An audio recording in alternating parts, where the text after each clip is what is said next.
Okay, so you're just in time for another antique eBay unboxing. And I hope I'm going to end up not having to cry on camera because these things are very fragile. So the seller had this item on auction and they listed it in a bad category. Or category, oh, sorry, I burped. I have gas. A bad category that nobody would find it under, if you know what I mean. And their description was like that it was an antique. And so nobody really found it, but the price was too high. And so I watched it. It ended, zero bids.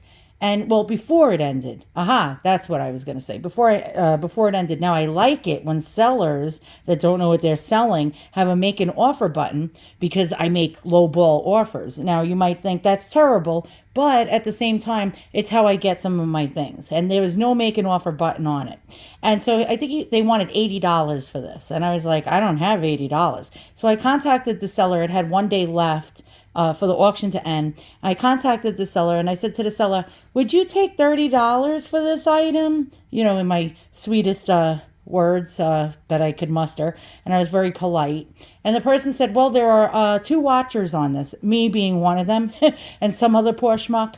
And basically the seller said, if this item ends without anyone, buying it, I will let you have it for $30. And I was like, woohoo. I hope nobody bids on it.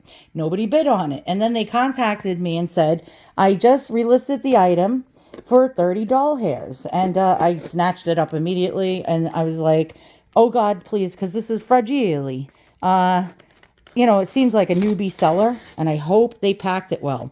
I asked specifically to please make sure you fill all the empty spaces and gaps with filler and to pad this item well. Let's hope that I don't end up exclaiming. Okay. All right. Sorry, cue cards. I had to do it. Unfortunately, YouTube does not like filthy potty language. Look at this. All right. So they actually double boxed it. So far, kudos to you, seller, for doing an exemplary job. And now it looks like a rusty old barnacle in the pictures. I'm going to fix it up, actually. And so this is like a little bit of a project. And I did not want to pay $80 for a project, if you know what I mean. All right, so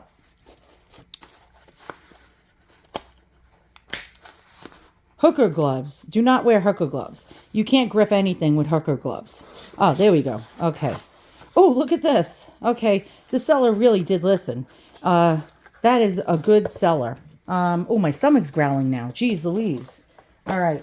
I'm burping. My stomach's growling. I'm just a walking gas bag. Okay. So let's see. Oh, look at this. And we got Ziploc now. We got a Ziploc. And this might be very rare. So actually, when I purchased it, I was doing some research from the seller's pictures, which weren't very good. But this could actually... Oh, it's heavy. This is lead crystal for sure. Okay, so hold on a second. Oh, wow. Oh, wow. Oh, wow.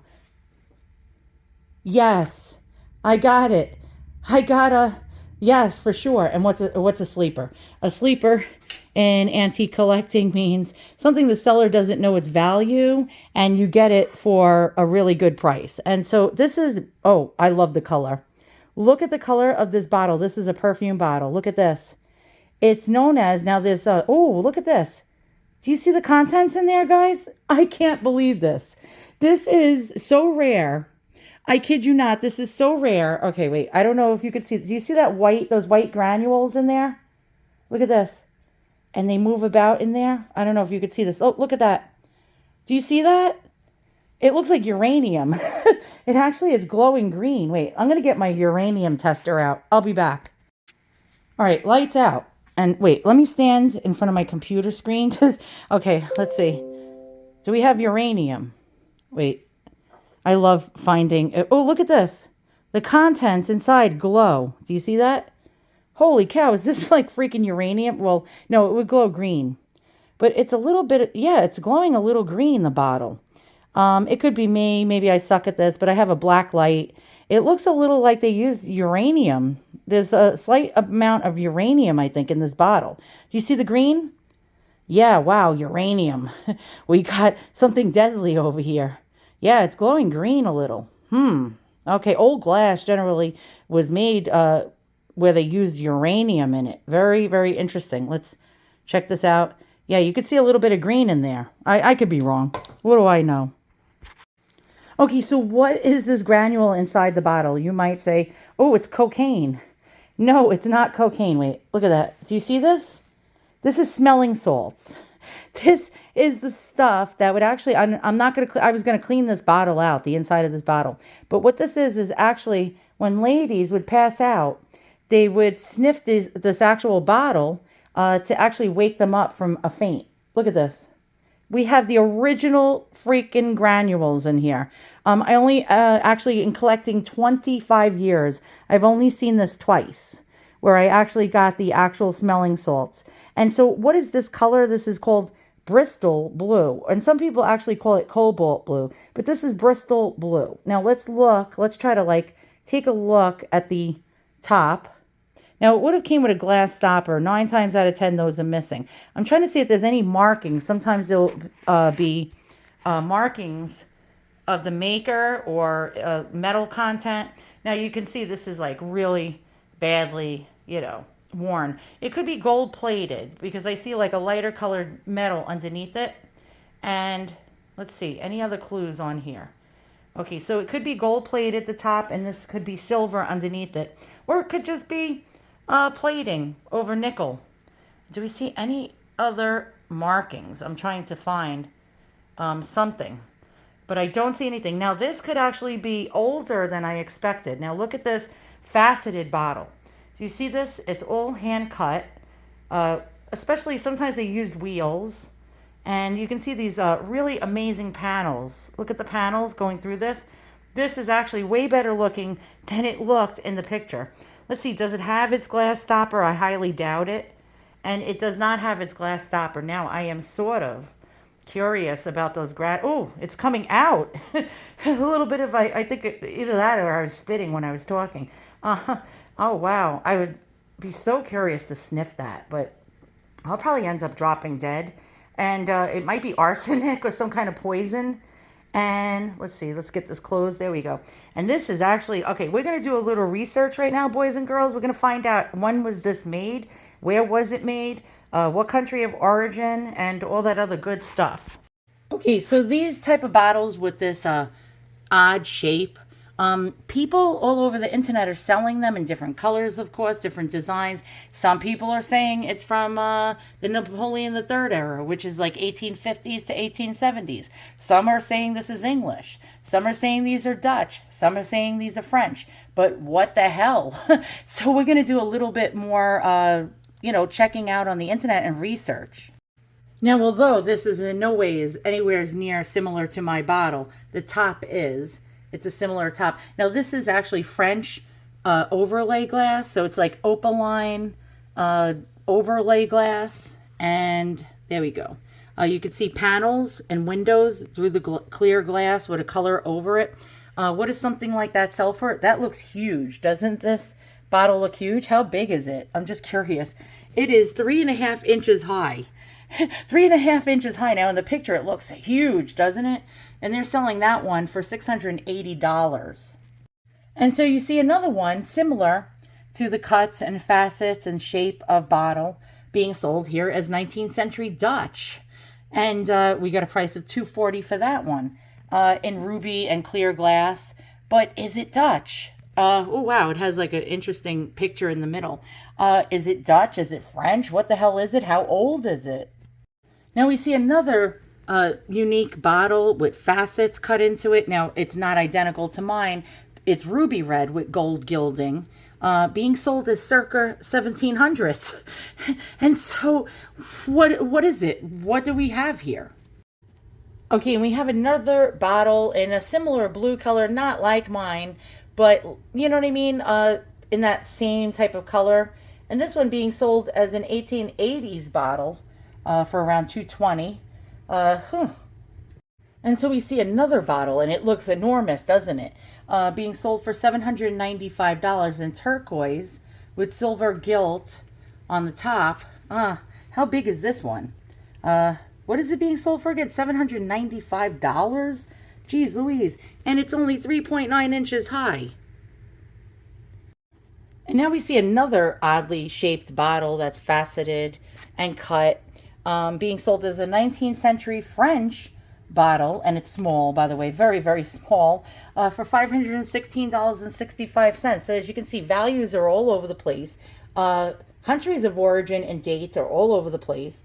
But what do I suspect it is? Now we see this website with a bottle that reminds me much of mine. It has that bright gold gilding, that Bristol blue or cobalt blue color. We have a golden cap, although mine has silver and like gold on it. But this one says it's Georgian and it's Bristol blue glass, circa 1810. It says Georgian Bristol blue scent bottle, circa 1810. Silver gilt cover, rock crystal. Okay, the color of the glass is good, strong blue. And the gilding is in remarkable original condition. Stands 3 inches tall. Okay, so I'm going to go with, I think this is actually older than people think. I don't know if you can see this, but look at that gilding. Very, very reminiscent of my type of gilding, that bright gold gilding. And I'm going to go with, this is probably Georgian. Now, there was a maker around the late 1700s to the early 1800s by the name of James Giles. And he made a lot of these Bristol blue bottles, Bristol blue glass bottles. And I hope it's a James Giles. And I hope it's as old. Let's check out the gold. Yeah, I'm hoping it's a James Giles bottle, because then we're in the money. We're in the money. All right, I'm crazy. So I found this article called English Bristol Blue Glass. It's a good thing. And I'm hoping mine is that. Here we go. A pair of George III Bristol Blue Glass decanters, and circa 1800. Whoa. All right, let's keep going. It says, although Bristol blue glass has been made in Bristol, England since the 17th century, it enjoyed a golden period from the 1770s until the 1820s. The quality and beauty of the glass swiftly gained popularity, with over 60 glass houses being set up in the city, making over 50% of the bottles and window glass produced for Britain, as well as to supply demands for large export operations to the newly liberated North American states. Aha, here we go. Let's keep going. Let's do our research. When George Ravenscroft discovered and patented lead crystal, glassmakers combined the new lead crystal with cobalt to perfect a high-quality blue glass. This was labeled Bristol Blue, without regard for where it was actually produced. Aha. Lazarus and Isaac Jacobs were the most famous makers of Bristol blue glass in the 1780s. Their company had a royal warrant and made glass for the aristocrats of Europe. Isaac was the first glassmaker in history to sign his work, offering an undisputed provenance. The glass consists of cobalt oxide, which creates a deep yet bright blue, and 24% lead oxide. High-quality cobalt was imported from Saxony. Okay, so I guess that's Germany, right? I suck at history. And was used in the manufacture of blue medicine bottles. Because the color blue was associated with wealth and prosperity, it was prized and adopted by the Bristol merchant venturers to display their opulence to the rest of the world. The popularity of colored glass saw the introduction of the first deep cobalt blue handmade glassware for domestic use, and the name Bristol Blue was born. During the golden period of Bristol Blue, glass luxury items were made in the latest fashion, often trimmed and decorated in gold gilt. Aha! Bristol Blue glass, it's a good thing. And, wow. Okay, here's some things. This is a diamond and pearl Bristol Blue glass memorial brooch, 1790. And we have a ring over here, and this one is 1790. And we have Bristol blue decanters and scent bottles. Yes, there's scent bottles. And everything had that gilded coloring. You know what I'm saying? That gilded paint. Here's a Master Salts, 1839, with Bristol blue glass. And more bottles. Let's keep going. Let's try to find a bottle like mine. And here's a Bristol blue decanter with that gilding, that gild work, that, yeah, look at that gilding. Okay. Maybe we're onto something. And let's continue to go. And we got a Bristol blue glass box. Now, I don't think that this is 1820 because I actually have these type of boxes in my collection, and they were generally Bohemian or French, and I have it in ruby red, and I have it in blue like this too. So I don't think it is as early as that. I think this box was made somewhere in the 1870s to 1900. So I think the author has that wrong. And then we have, oh wow, look at this Bristol blue cornucopia on a marble plinth. Really quite lovely. And it doesn't say, it doesn't have a year, but there we go. We could see the color. You see the color, very similar. Okay, I think we're onto something here. And let's keep going. My mouse is like, it does not, there we go. And here's more Bristol blue glass cornucopia with the actual marble plinths, and you can put, I guess, flowers in there and stuff. And let's keep going. Here's a whole bottle set. Interesting. Aha! I think we're onto something. Bristol cut glass scent bottle with gilded decoration and embossed silver mount top.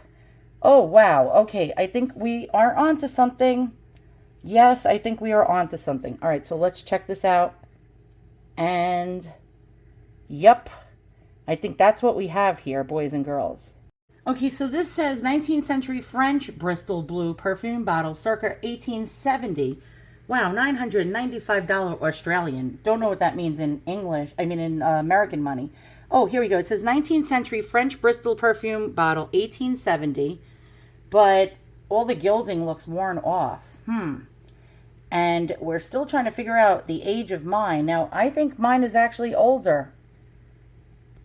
Now, James Giles. The one I was telling you before, I hope my bottle is a James Giles bottle. Let's check out some of his bottles. Whoa. Okay, look at that. That is, wow. Okay, hold on. Let us check it out. Some of them even came in these little coffin boxes to protect them. Okay, look at some of these pieces. James Giles. And he did some gilding. I don't think I have a James Giles, but I think it's in the manner of James Giles. And here we go. Here's another one, a blue scent bottle. Very interesting. Here we go, a collection of them. And he didn't just do Bristol blue glass. And we see over here a blue one. Here's another. Very interesting. Another one with the gilding on it. And I'm trying to figure out what we have here. James Giles, he also made green glass, I see. And of course, his blue. And yeah, in museums and everything, his pieces.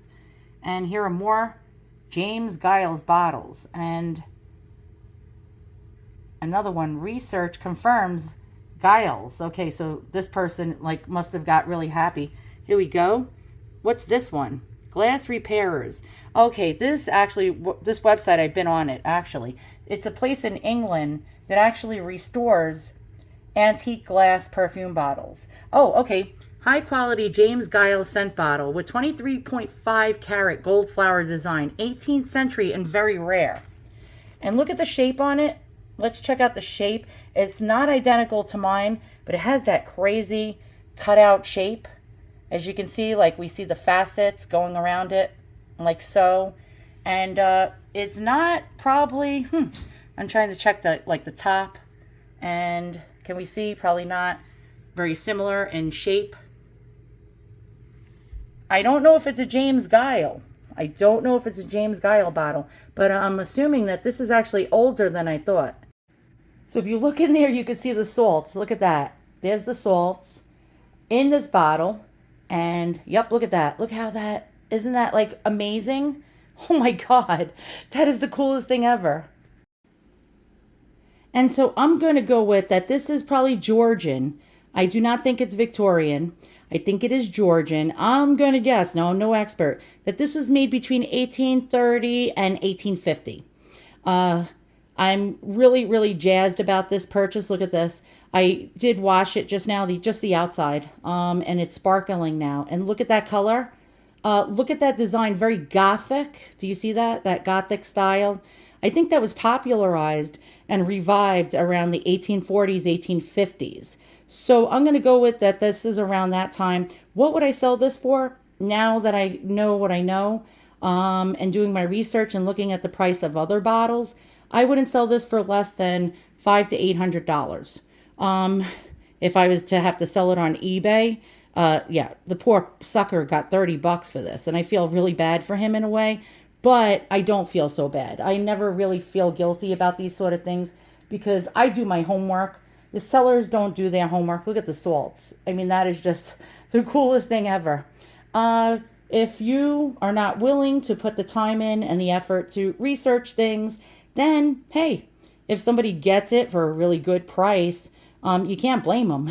And so thanks for watching. It was fun to do some research to find out more about this bottle. This is a prized possession, especially now it's more valuable because we have this original, look at this original salt in there.